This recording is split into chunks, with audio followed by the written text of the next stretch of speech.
Nous allons prier pour la parole. Seigneur Dieu, tu nous fais voir dans ta parole, Seigneur, qu'au commencement était la parole. La parole était avec Dieu et la parole était Dieu. Père, nous voulons t'écouter encore à cet instant, mais dispose tout un chacun de nous.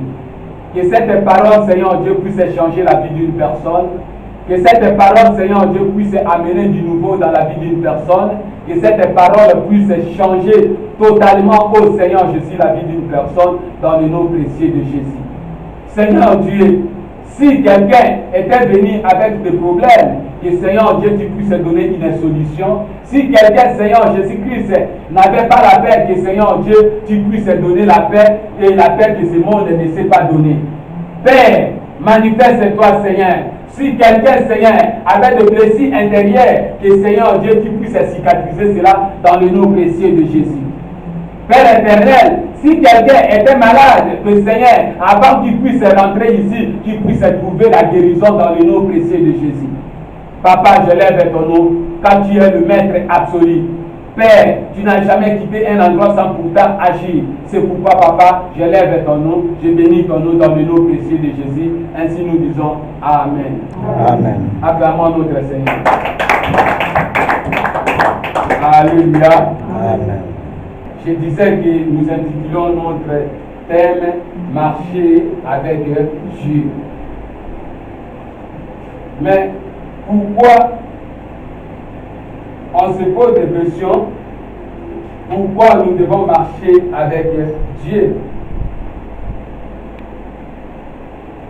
Marcher avec Dieu. Et est-ce que deux personnes peuvent-ils marcher ensemble sans pourtant être d'accord? On doit se poser des questions. Deux personnes peuvent-ils marcher ensemble sans pourtant se mettre d'accord? Vraiment, jamais que deux personnes peuvent marcher ensemble sans pourtant se mettre d'accord. Mais, dans la présence, marcher avec Dieu, si nous disons marcher avec Dieu, c'est un engagement en lui, engagement avec Jésus-Christ, et en toute liberté, il nous accorde la plénitude de la grâce. Si nous avons cet engagement de marcher avec Dieu ou avec Jésus-Christ, vraiment que c'est un engagement que nous prenons. Et cet engagement, si nous le prenons sincèrement, sachez que nous aurons la plénitude de grâce en Jésus-Christ. Parce que toute personne qui a marché avec lui, il n'avait jamais été dessus. Si tu marches avec Dieu, tu vas arriver au bout. Et celui que Dieu tient dans sa main, il arrive là où il est. Il va arriver dans sa destination parce que Dieu est à côté avec lui et Dieu le tient dans sa main et il va arriver jusqu'au bout. C'est pourquoi nous avons l'intérêt de marcher avec Jésus. Bien aimé, marcher avec Jésus, ça montre avant tout le règne de Jésus-Christ en nous. Si nous allons marcher avec Jésus-Christ, veut dire nous allons prendre le règne de Jésus. Jésus doit régner en nous. C'est ça que nous parlons, marcher avec Jésus. Veut dire que Jésus soit le maître qui règne en tout. Et s'il va régner dans notre vie, nous allons avoir le succès. Et c'est ça, nous allons marcher avec Jésus. Si nous allons parler de marcher avec Jésus, c'est une chose que nous allons renoncer à tout ce que nous avons fait autrefois. Notre ancienne vie, nous devons renoncer. Si nous allons renoncer dans l'ancienne vie, nous allons voir la main de l'Éternel.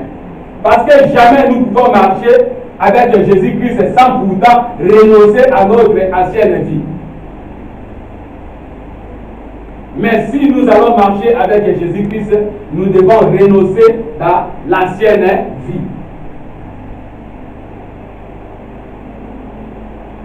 marcher avec Dieu, nous allons voir que nous devons grandir avec la relation avec Dieu.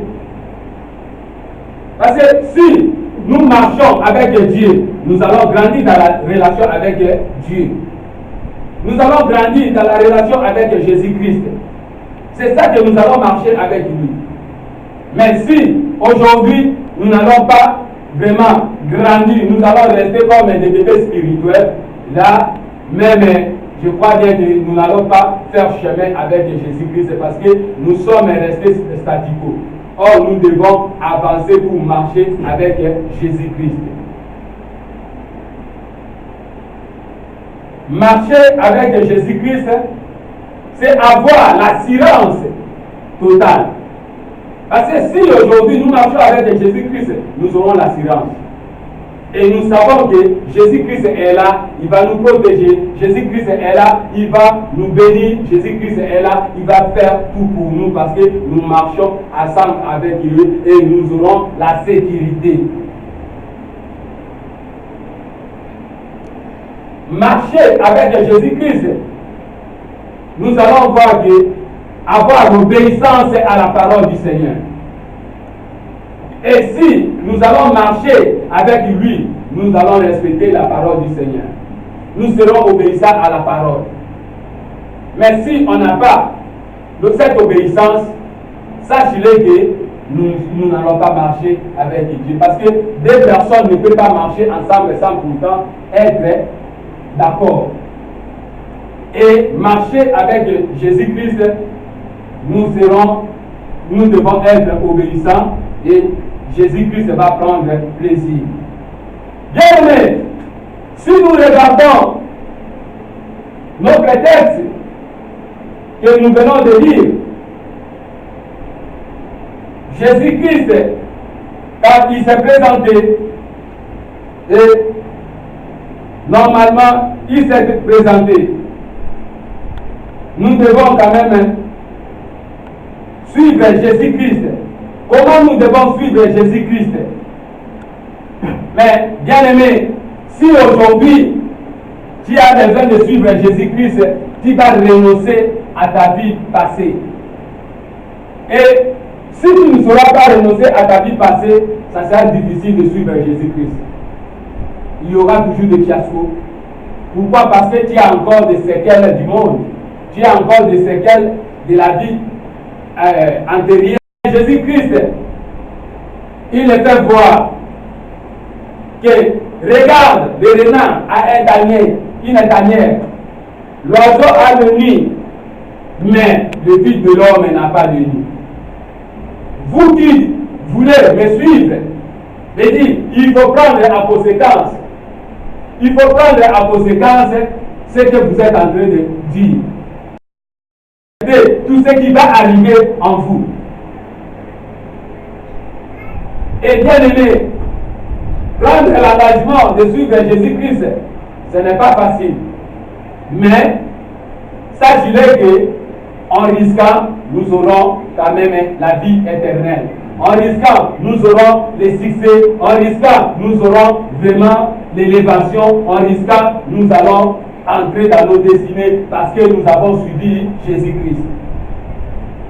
Mais personne qui ne risque, sachez-le qu'il ne peut jamais hériter de bonnes choses. Il ne peut jamais avoir la vie éternelle parce qu'il n'a pas voulu suivre Jésus-Christ. Mais regarde parmi les gens qui disaient, je vais te suivre.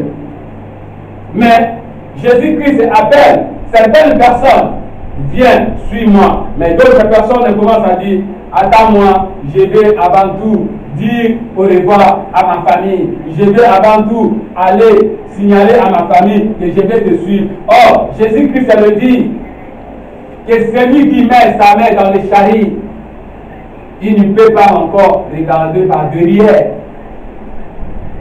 Toi, qui as goûté Jésus-Christ dans nos destinées, Jésus-Christ est là pour que nous puissions avoir les succès.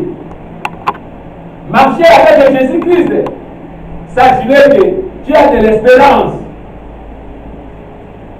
et avoir la foi pour marcher avec Jésus-Christ et nous allons voir la main de l'Éternel.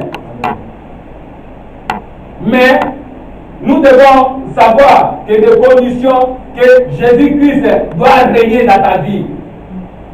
Il doit régner, que tu dois donner le cœur à Jésus-Christ de prendre la place.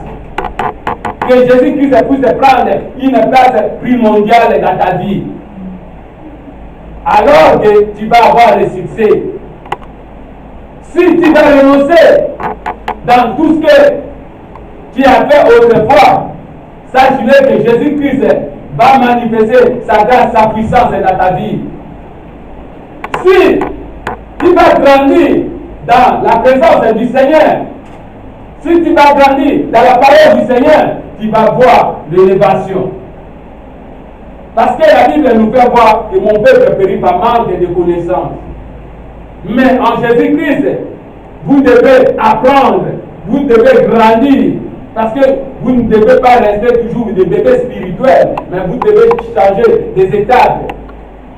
Et en changeant, et tu vas voir la main de l'Éternel, et Dieu va nous élever, Dieu va nous bénir dans le nom précieux de Jésus.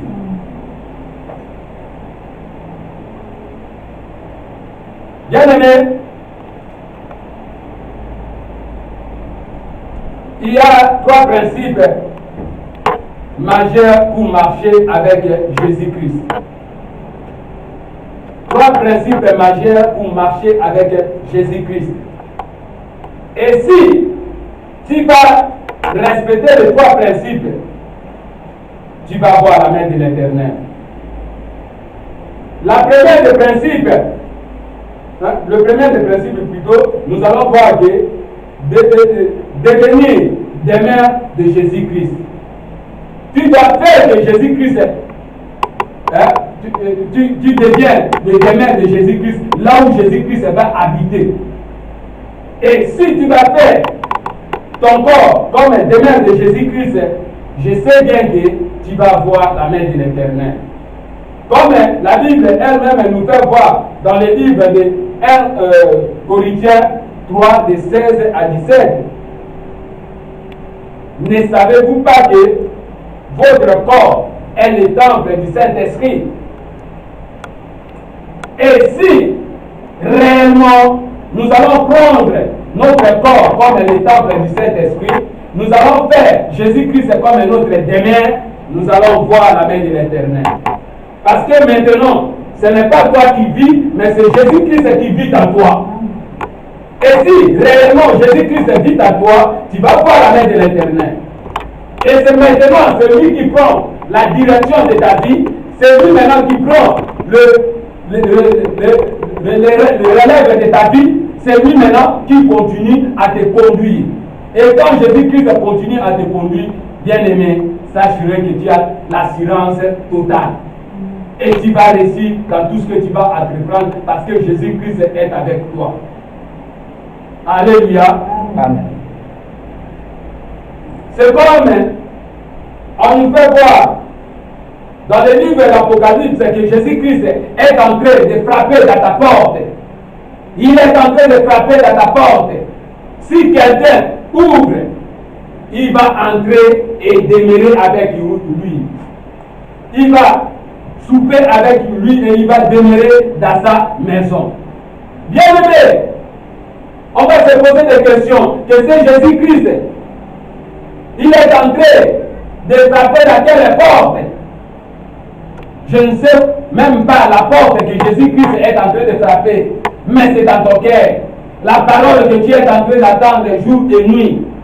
C'est ça, Jésus-Christ est en train de frapper dans ta porte. Si tu vas ouvrir, si tu vas recevoir Jésus-Christ comme Seigneur et Sauveur, bien aimé, tu vas voir la vie. Tu vas changer l'histoire de ta vie et tu auras de réussite dans ta vie. Le premier des principes, faites devenir ton corps comme un demeure du Christ. Et Jésus-Christ va prendre le plaisir. Bien aimé, nous avons du mal à prendre Jésus-Christ et le mettre dans notre cœur. C'est pourquoi cela nous empêche d'aller de l'avant. Cela nous empêche de voir la réussite. Pourquoi? Parce que nous ne savons pas donner Jésus-Christ à notre cœur, de prendre la première position. Mais si nous allons faire Jésus-Christ, de prendre vraiment la première position, nous savons que nous avons le succès. Nous aurons le succès. Nous allons voir la main de l'Éternel et Jésus-Christ prendra plaisir et nous serons élevés dans le nom de Jésus.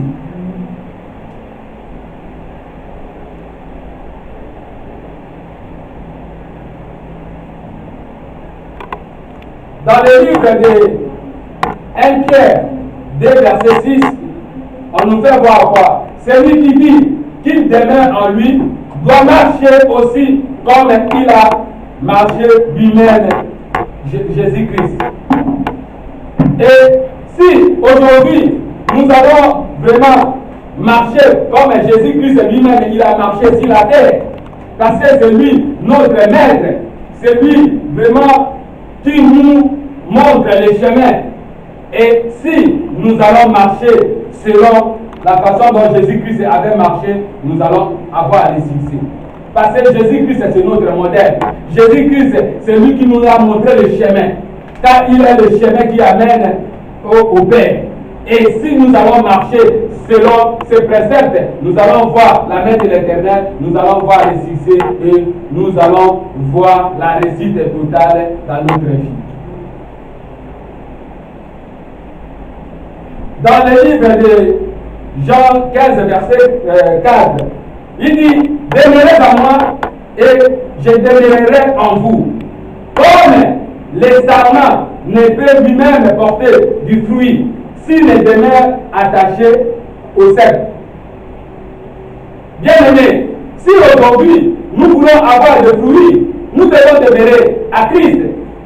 Et si nous demeurons à Christ, nous allons voir la main de l'Éternel.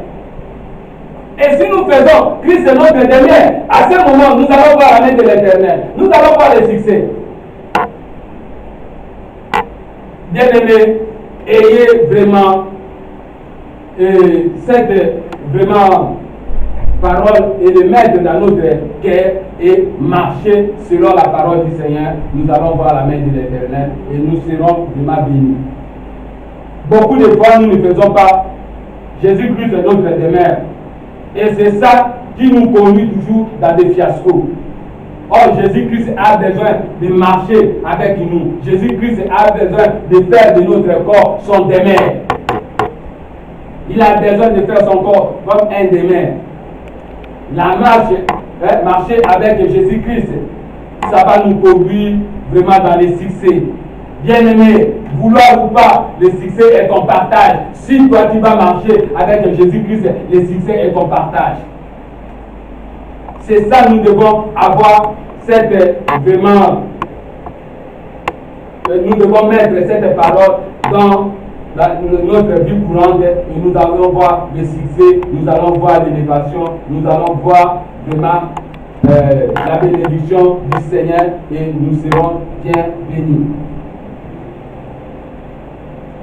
Je parlais de trois principes pour bien marcher avec l'Éternel. Le premier, comme devenir demeure du Christ. Et le second, c'est mettre fin aux coutumes.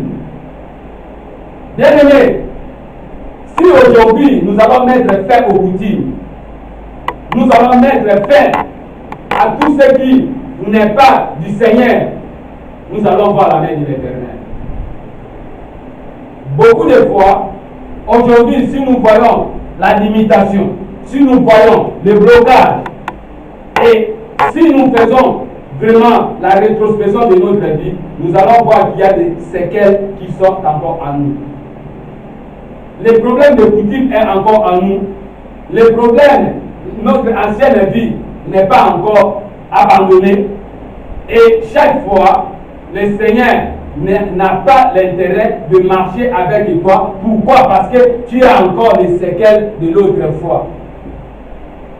Tu avais quitté l'Égypte l'autre fois, mais aujourd'hui, tu commences à revenir en Égypte. Tu veux tout simplement revenir encore en Égypte. Cela signifie que tu veux encore revenir dans le monde.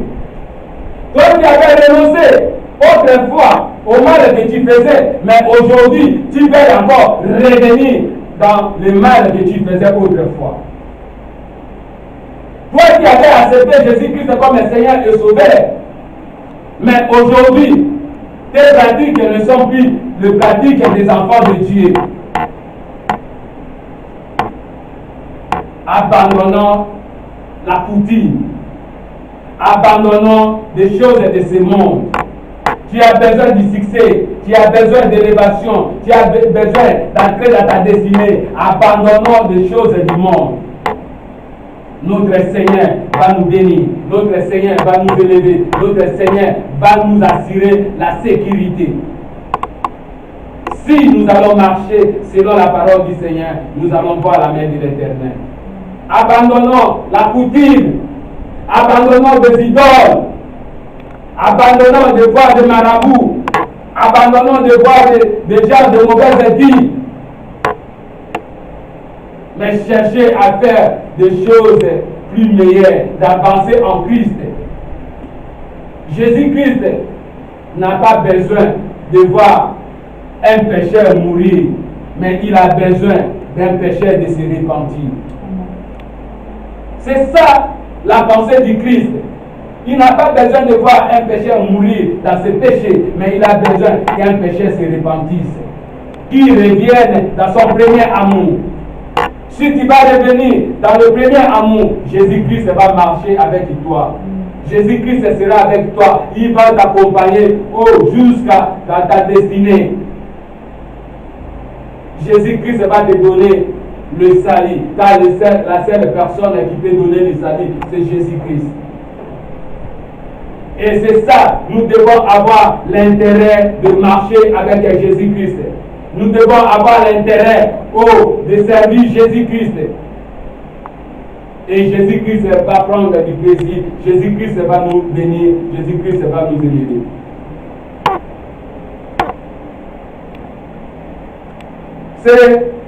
C'est là, tu peux même lire dans le livre de Jérémie 10, du premier verset au 6e verset.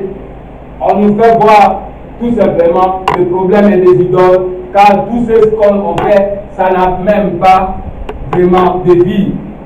Et si aujourd'hui nous allons nous attacher aux idoles, si aujourd'hui nous allons nous attacher dans le monde, nous allons nous attacher aux pratiques de ce monde, nous allons nous attacher aux coutumes, nous n'allons pas voir la main de l'Éternel. Nous n'allons pas voir du succès à cause de toutes les pratiques que nous sommes en train de faire. Mais notre Seigneur a besoin de t'élever. Notre Seigneur a besoin de te bénir. Notre Seigneur a besoin de t'assurer la sécurité. Mais si aujourd'hui, on ne parvient pas à voir vraiment la bénédiction de l'Éternel ou l'accomplissement de la promesse du Seigneur, à cause de nous-mêmes, car notre Seigneur, il ne tarde pas pour te bénir, mais il veille, il est en train d'user sa bonté pour que toi tu puisses revenir dans le premier amour, pour te repentir, alors qu'il va te bénir. Mais si toi aujourd'hui, tu ne veux même pas vraiment changer de position, d'aller de l'autre camp, ça sera difficile de voir la main de l'Éternel. Or, chacun de nous a besoin de voir la main de l'Éternel, mais dans la condition d'abandonner la coutume, dans la condition de faire de Dieu notre demain. Et si nous allons faire de notre corps comme les demeures de notre Seigneur, nous allons voir la main de l'Éternel. Et c'est Dieu va prendre du plaisir pour t'élever, il va prendre du plaisir pour te bénir. Bien-aimés, nous allons voir aussi le troisième vraiment principe. Le troisième principe, cela signifie que nous allons mettre Jésus-Christ au centre de toutes les choses.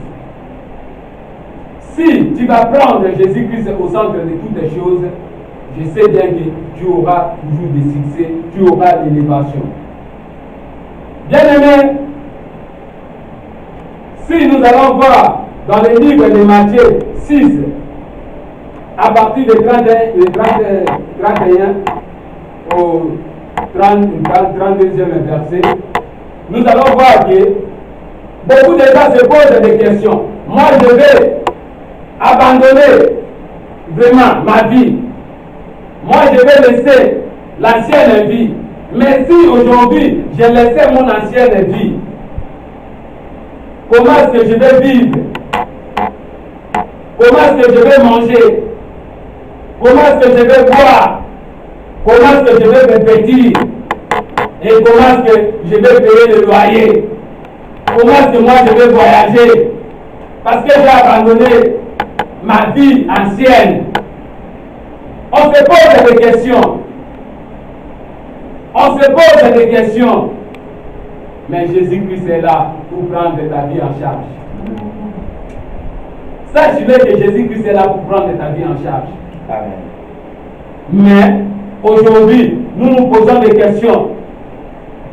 Nous nous posons des questions.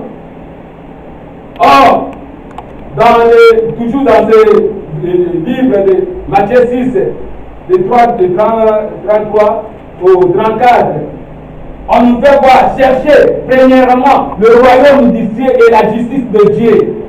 Et le reste vous serez donné par-dessus. C'est la réponse qui donne aux gens qui se posent des questions. C'est la réponse que l'Éternel est en train de manifester. Que, avant tout, cherchez le royaume des cieux et la justice de Dieu. Si nous allons chercher le royaume des cieux et la justice de Dieu, les restes nous seront donnés comme un gain. Nous savons que notre Seigneur ne ment jamais. Nous savons que notre Seigneur a la capacité illimitée. Nous savons que notre Seigneur, il va nous bénir, mais dans la condition, mettez Jésus-Christ dans la première position. Si nous allons mettre Jésus-Christ dans la première position, nous allons voir la main de l'Éternel. Vouloir ou pas, nous allons voir la main de l'Éternel. Et notre Dieu va nous bénir, notre Dieu va nous élever, notre Dieu va nous prendre en charge. Il est prêt de nous prendre en charge, mais dans la condition, respectons avant tout la parole du Seigneur. Marchez selon la parole du Seigneur, et notre Dieu va nous élever. Bien-aimé, Seigneur a besoin de te bénir. Il a besoin de faire tout ce que tu as besoin. Mais dans la condition, respectez, soyez avec lui. Renoncez dans toutes les pratiques mauvaises. Comme la Bible nous fait voir, racheter le temps car les jours sont mauvais. Bien-aimés, aujourd'hui, nous allons voir que ce moment est devenu un moment très mauvais. Un moment difficile pour quiconque. Et si aujourd'hui nous allons suivre après des pratiques de ce monde, nous serons dans l'égarement. Si nous allons vraiment marcher avec ce monde dans le même courant, nous serons dans l'égarement. Mais nous, les enfants de Dieu, nous devons marcher à contre-courant. Nous sommes dans ce monde, mais nous ne sommes pas de ce monde. Si réellement nous allons marcher selon les préceptes du Seigneur, nous allons voir la main de l'Éternel. J'ai aimé tout au début, quand le berger a commencé vraiment à faire la modération, il a pris un passage qu'il a commencé à lire. Mais cet passage va toujours dans la même position, marcher avec Dieu. Si nous avons marché avec Dieu, on ne sait pas si on s'était entendu, mais c'est le Saint-Esprit qui est là pour nous conduire dans la même pensée. Si nous avons marché avec Dieu, nous allons voir la main de l'Éternel. Bien-aimés, aujourd'hui, nous ne savons pas marcher. Aujourd'hui, nous ne faisons pas notre cœur pour laisser à Jésus-Christ. Aujourd'hui, nous ne faisons pas notre corps comme les mains du Christ. Bien-aimé, comment est-ce que tu veux maintenant que tu puisses réussir? Comment tu veux que tu puisses aller de l'avant? Comment est-ce que tu veux que tu puisses avoir le succès? Si aujourd'hui tu es attaché à l'ancienne vie, si aujourd'hui tu es attaché à la coutume, Si aujourd'hui tu es attaché au marabout, si aujourd'hui tu es attaché dans de mauvaises vies, bien-aimé, pour ne citer que cela, je sais que chacun de nous connaît sa vie. Tu as besoin de la bénédiction, tu as besoin de l'évasion, mais commence à ouvrir ton cœur. Commence à ouvrir ton cœur. Laisse cette pratique que tu es en train de faire à tout moment. Cela ne t'arrange pas. Cela va te conduire à la mort. Cela va te conduire aux maladies. Cela va te conduire à beaucoup de choses, à des limitations. Bien-aimés, soyons prudents. Soyons prudents. Si aujourd'hui, nous ne voulons pas vraiment changer notre vie, si aujourd'hui, nous ne voulons pas marcher ou faire de Dieu notre demeure, ça sera difficile. Chacun de nous a besoin d'être béni. Chacun de nous a besoin d'être élevé. Chacun de nous a besoin de la vie. Mais la seule personne qui peut donner la vie, c'est Jésus-Christ. La seule personne qui peut te bénir, c'est Jésus-Christ. La seule personne qui peut te donner la gloire, c'est Jésus-Christ. Viens à Jésus-Christ. Il est en train de frapper. Il est en train de frapper à ta porte. Ouvre ton cœur. Recevez Jésus-Christ comme un Seigneur et Sauveur. Pour que nous puissions voir la main de l'Éternel. Car Jésus-Christ a besoin de nous. Il veut faire de nous de nouvelles créatures. Bien-aimés, le moment est arrivé. Pour ne pas pleurer à chaque instant, le moment est arrivé. Pour que nous puissions voir la main de l'Éternel, le moment est arrivé. Mais ce Dieu a besoin de toi. Ce Dieu a besoin que tu puisses ouvrir ton cœur. Ce Dieu a besoin que tu puisses marcher selon ses préceptes. Si tu vas marcher selon la loi du Seigneur, tu vas voir la main de l'Éternel. Ne remettez jamais à demain, car demain ne t'appartient pas. Ta journée, c'est la journée d'aujourd'hui. Si nous allons remettre à demain, personne ne sait s'il va arriver demain. Bien-aimé, demain est réservé à Dieu. Mais c'est aujourd'hui que notre Seigneur nous a accordé. C'est ça que nous devons vraiment racheter le temps quand les jours sont mauvais. Nous devons vraiment être prudents à la parole du Seigneur. Nous devons être prudents dans tout ce que nous écoutons comme un précepte de Dieu. Et notre Seigneur va nous bénir. Notre Seigneur va nous élever. Notre Seigneur va prendre vraiment du plaisir pour que nous soyons vraiment bénis dans le nom précieux de Jésus. Bien-aimés, je crois les trois vraiment principes que l'Éternel a voulu que nous puissions partager. Parmi ces trois principes, pour marcher avec le Seigneur, faire de notre corps comme un demeure du Christ, abandonner notre vie ancienne et mettre Jésus-Christ dans la première position. Et si nous allons faire cela, nous allons renoncer dans tout ce que nous avons fait autrefois. Nous allons faire que Jésus-Christ soit notre règne, il puisse régner en nous. Et nous allons vraiment observer la loi du Seigneur. Et si nous allons observer la loi du Seigneur, obéir à la loi du Seigneur, nous allons voir la main de l'Éternel. Nous serons élevés et notre Seigneur prendra plaisir de tout ce que nous allons faire. Je sais bien que notre Seigneur est prêt pour nous bénir, mais dans la condition respecte le Seigneur et remet tout cela entre les mains du Seigneur. Et le Seigneur va te bénir, il va t'élever dans le nom précieux de Jésus.